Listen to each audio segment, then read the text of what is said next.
Sir, ano po yung tanong nyo? Ang issue ko lang po kasi, lagi po ako nakakatanggap ng reklamo mula sa mga magulang ng mga estudyante. Pagdating doon sa school, ine-expect kami po ay magbigay ng para sa electric fan, para sa kalaman ng marami. Kuminsan, pinapahiya pa po yung mga estudyante. Nagkakaroon po ng group chat. Nakalista doon sa group chat, sino-sino yung mga nagbigay at sino-sino pang hindi nakapagbigay. Pag hindi ka nag-contribute, anong consequence? Hindi ka na maging paborito ng teacher.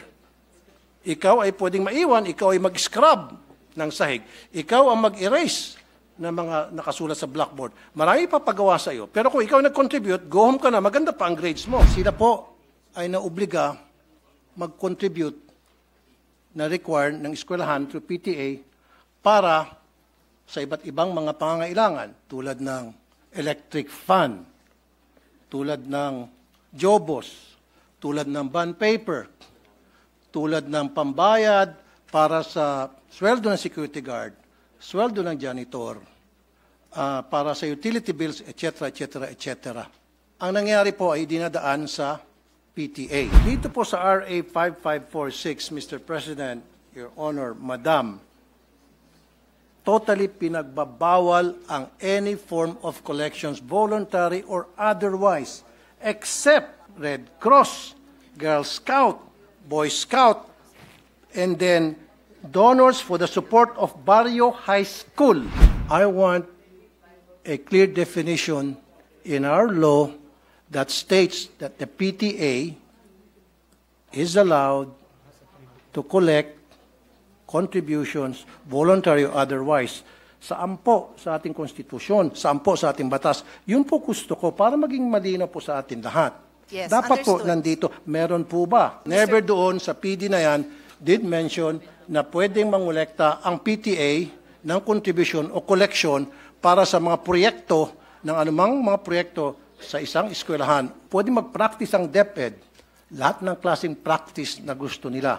Pero dapat nandoon sa batas. Pero kung wala sa batas yan, then yung practice na yon ay labag sa batas. Bawal talaga ang pagkolekta sa estudyante, and that is being honored by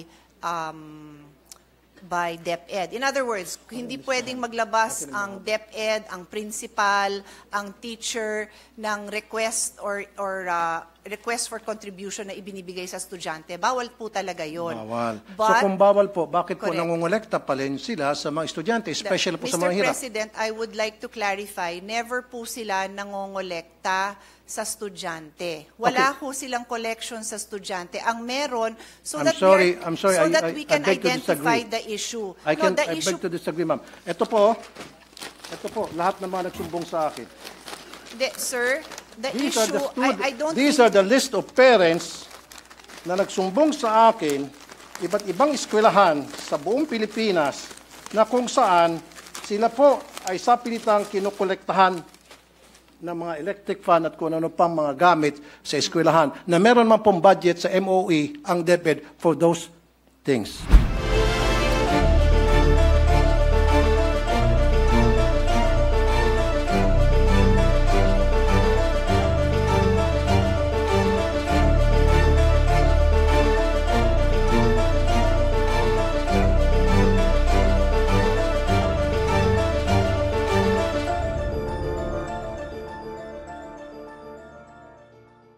Yan po ang madalas na mangyari sa iba't ibang mga eskwelahan. At yan po'y documented. At yan po'y in-interview ko po lahat ng mga staff ko na may mga estudyante sa public school na nire-require po talaga sa PTA pa lamang, binoboto na agad kung ano yung mga pwedeng ma-contribute, anong pwedeng may ayos sa eskwelahan. Just imagine, Mr. President, Your Honor, every single year, kailangan mag-contribute ang mga estudyante para sa electric fan. Kung ipon-ipunin natin yung contribution sa electric fan every year, siguro baka marami ng warehouse ng electric fan dyan sa DepEd, kung saan dinadala yung electric fan. My question also, Mr. President, Your Honor, di ba meron pong MOE para dyan sa electric fan na yan? Ba't kinakailangan pa pagbayarin yung mga estudyante sa electric fan, sa jobos, sa pintura, sa bond paper, maging sa, ito pa po, sweldo sa security guard, sweldo sa janitor, pati ba naman sa kuryente. And I understand, Mr. President, Your Honor, Madam, meron po tinatawag na Special Educational Fund ang LGU. In fact, ang LGU nagbibigay din ng pera sa DepEd, Mr. President. Saan pupunta yung SEF? Now, my question is, maari siguro ang problema hindi nakakarating sa mga eskwelahan ang MOOE. Saan pupunta yung MOOE? Kailangan siguro i-audit natin yung MOOE.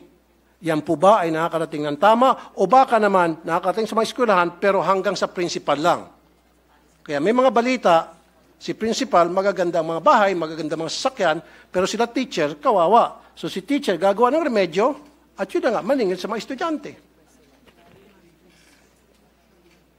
Kaya nga po, sabi pa nga ng mga nakakausap ko po, doon sa mga listahan, I think we interviewed more than 100, sabi, kaya nga po kami pumunta sa public school dahil wala po kami pambayad sa private school. Sila po ay mga tricycle driver, pedicab driver, labandera, kasambahay, factory worker, na mga underpaid, na maliliit lamang sweldo. Salamat nga, sinabi ni Secretary Yusek Poa, and I commend you for saying that, yung programa nyo yan, na merong feeding program para hindi na po tumaas pa yung cases ng dropout para ma-entice yung mga magulang na papuntahin sa eskwela ng kanilang estudyante dahil meron ng pagkain. Gutom kasi sila, kaya hindi sila pumapasok, pero kung bigyan mo ng pagkain, papasok na sila. However, pagdating naman sa school, yung libreng pagkain, parang siningil mo lang dahil pagbabayarin mo para sa kung ano ng contribution. Sir, ano po yung tanong nyo? I'm just making a statement, Mr. President, Your Honor, kung ano po yung sentimiento ng mga pumunta sa akin, mga magulang, libo na po, sinasabi po sa akin. So what I'm saying is, we have to stop this wrong policy na kung saan nagbabiolate ng law ang kung ano-ano pong department order na ipinapalabas po ng DepEd para lamang pipilitin na makakolekta sa mga estudyante. Sabi pa nga ni Minority Leader Coco Pimentel, pag kinolekta mo estudyante, wala naman pera yung mga estudyante, parang sino kinukolektahan mo talaga? In essence, yung mga magulang. So, for me, change that policy, wag na ho tayo mangolekta, zero collection na talaga, voluntary or otherwise, tulad na nakalagay sa batas. Okay, except for Red Cross, Girl Scout, Boy Scout, and Barrio High School. Let's stick to what the law says. Stop na natin yan. Huwag na ho tayo magpalabas ng mga department order para we try to circumvent the law para makakolekta. Tuloy, ang duda nito mga magulang, baka siguro gusto nilang magpalabas ng kung ano mga department order para makakolekta sapagkat gusto nilang yung MOE hindi na makarating sa mga eskwelahan. Now, may I add, Mr. President, Your Honor, kung sasabihin nyo lang sa akin ngayon na kayo po ay mag-issue ng department order telling all schools under DepEd, let's stick to 5546, period. And I will sit down. Otherwise, kapag hindi, magpipilit kayo, abutin tayo dito hanggang madaling araw. And I will not stop because I know I'm right.